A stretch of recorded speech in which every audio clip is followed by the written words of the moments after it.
Hi everyone! Today we're going to talk about a classic story that most of us know and love, The Ugly Duckling by Hans Christian Andersen.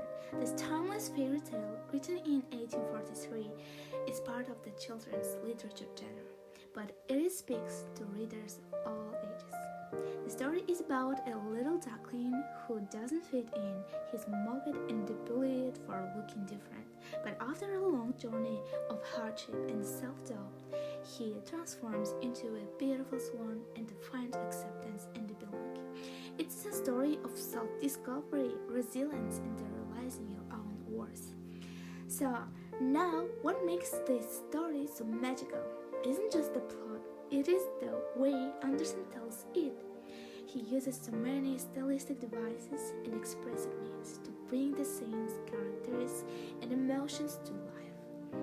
Let's break it down and look at how these devices make The Ugly Duckling such an unforgettable story.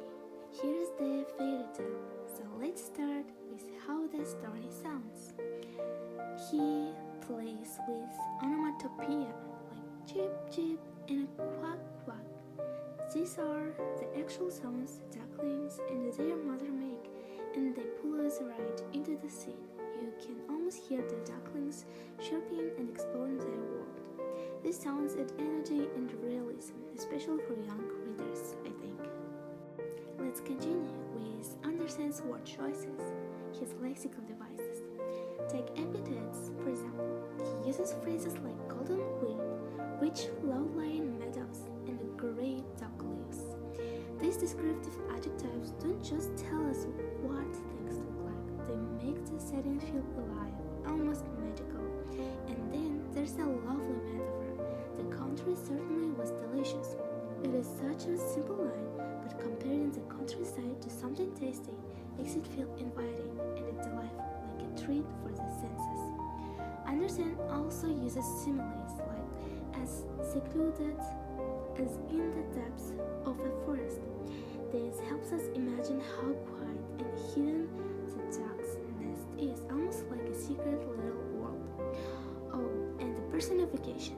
I can't forget that. The stork was marching about on his long red legs, chattering adjective, giving the stork a human quality, like speaking a language adds whimsy and makes the story feel magical and fun. Now let's talk about how Andersen structures his sentences to create an effect. One example is suspense. He writes, "Her little ducklings were just about to be hatched, but she was nearly tired of sitting, for it had lasted such a long time." Here he makes us wait for the eggs to hatch, delaying the action just enough to keep us curious and engaged. Then there is enumeration, like the wheat was golden, the oats still green, the hay was stuck in the rich low-lying meadows. This listing style helps paint a vivid picture of the countryside, making it feel lush and abundant. In the end, The Ugly Duckling isn't just about a duckling who becomes a swan. It is about how we all have the potential to transform, grow, and discover our true selves. Andersen's use of stylistic devices and expressive means, from metaphors to suspense to vivid imagery, makes the story timeless and deeply moving. Thanks for joining me on this little journey through Andersen's magical world. I hope this inspires you to look at stories with fresh eyes and appreciate the beauty of language.